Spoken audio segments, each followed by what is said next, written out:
Ada yang mau ditanyakan?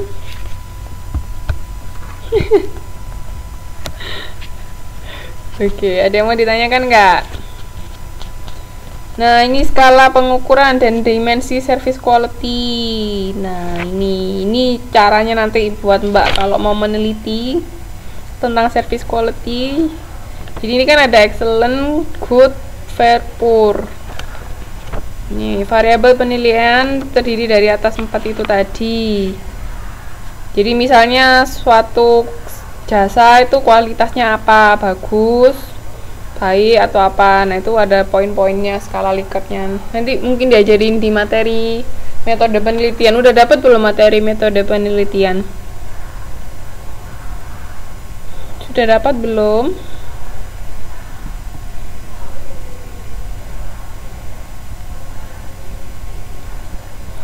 Belum ya. Nanti mungkin diajari. Jadi misalnya kita menyebar kuesioner kan. Ada kuesioner misalnya ditanyain tentang suatu produk.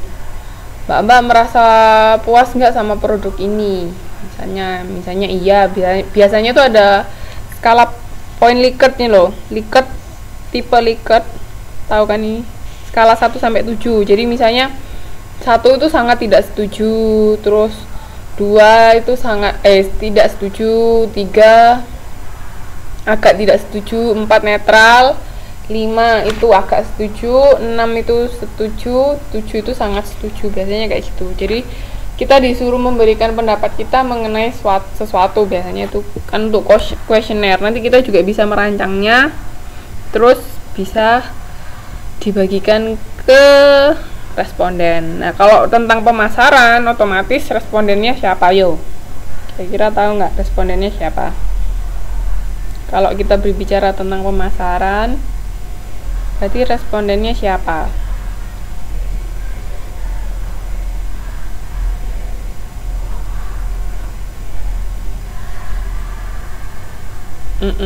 Respondennya konsumen biasanya. Oke, ada yang mau ditanyakan dari sini? Jadi mbak saya sarankan mulai mencari topik yang mbak inginkan untuk mengerjakan skripsi. Jadi nanti nggak mendekatin waktunya, nggak bingung, aduh mau ngerjain tentang apa. Jadi dari sekarang minatnya sukanya apa, ya di situ. Misalnya suka tentang apa, kayak tentang akuntansi atau tentang manajemen keuangan atau ekonomi mikro. Tapi kan mbak jurusan manajemen ya, berarti lebih ke manajemennya ini nanti, atau lebih ke pemasaran. Biasanya manajemen itu kalau di kampus saya dulu itu dibagi ada manajemen sumber daya. Udah dapat belum manajemen sumber daya? Jadi itu lebih ke human resource, bagaimana perusahaan itu mengelola karyawannya. Jadi tentang karyawan, bagaimana cara perusahaan merekrut karyawan, bagaimana memperlakukan karyawan dengan baik. Itu lebih ke manajemen sumber daya. Kalau manajemen pemasaran ya lebih ke memasarkan produk. Terus ada lagi manajemen operasi. Itu bagaimana biasanya kita mau produksi apa, nah itu apa aja yang perlu. Jadi manajemen kita, bagaimana kita memanage untuk memproduksi suatu barang, itu manajemen operasi. Terus ada manajemen apa lagi ya? Manajemen keuangan satunya, lebih ke bau keuangan gitu. Kalau di kampus saya dulu di spesifikasinya seperti itu yang anak manajemen. Mbak sukanya yang apa? Lebih suka yang mana? Jadi bisa dimulai dipikirkan dari sekarang. Mayoritas suka apa? Suka pemasaran, keuangan, sumber daya manusia, atau apa?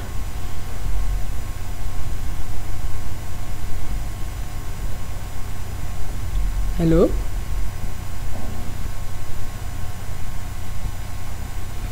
Lebih suka pemasaran. Kok yang lain lebih suka apa?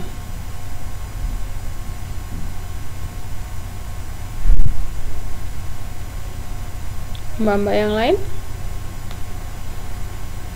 Mbak Evi, Mbak Nurayati, Mbak Sruntari,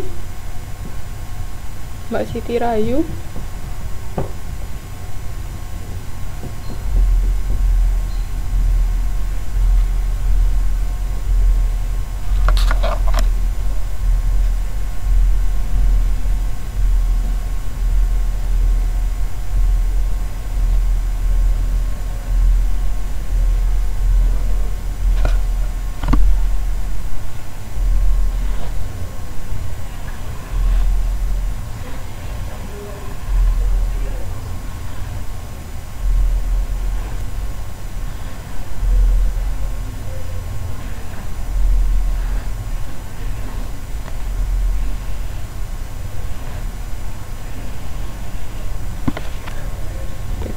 ini.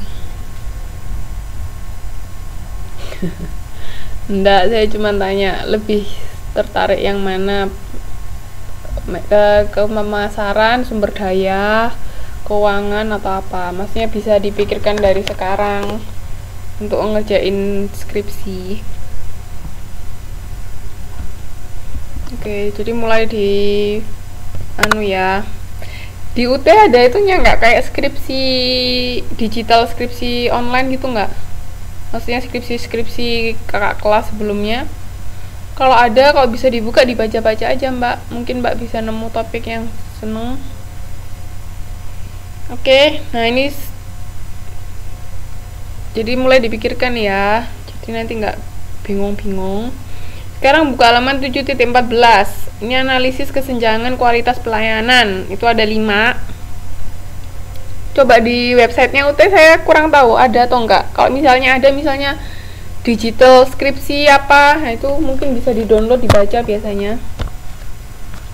Jadi paling nggak tahu, ada bayangan orang-orang sebelum kakak kelas itu bahasnya tentang apa kalau ke pemasaran. Oke. Yang pertama ini gap persepsi manajemen. Adanya perbedaan antara penilaian pelayanan menurut pengguna jasa dan persepsi manajemen mengenai harapan pengguna jasa. Nah, ini.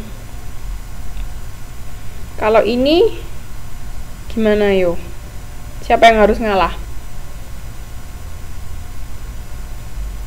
Kenapa Mbak Munifa MLM? Mbak Munifa tertarik MLM.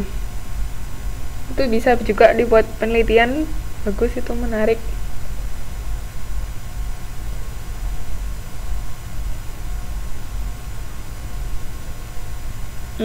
Iya, multi level marketing itu bisa juga kan. Biasanya gimana caranya apa suatu grup ya, biasanya kalau di MLM kan grup bisa mencapai, karena saya lihat banyak yang kurang banget jelas. Maksudnya kurang banget jelas. Iya, enggak apa-apa, boleh. Mbak-mbak pada di MLM semua. Bisa, bagus, itu bisa jadi topik. Kebetulan mama saya itu juga lagi meneliti tentang MLM, perusahaan besar, tapi dari sisi antropologi ya.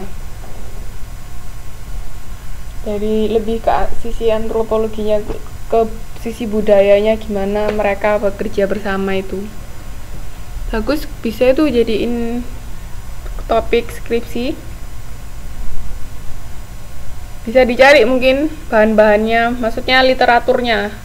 Jadi kita kalau untuk melakukan penelitian itu tetap harus ada literatur. Maksudnya literatur itu harus ada yang mendasari. Maksudnya kita misalnya berbicara tentang sesuatu, kita nggak boleh berbicara asal berbicara berdasarkan cuman opini kita, tapi harus ada dasarnya, harus ada kayak misalnya teorinya atau apanya. Nah, itu literaturnya itu harus ada. Jadi coba dibaca-baca dulu literaturnya tentang MLM gimana. Ini yang MLM yang dari sisi akademik ya, dari sisi kacamata akademis MLM itu seperti apa, bla bla bla nya itu dibaca dulu Pak.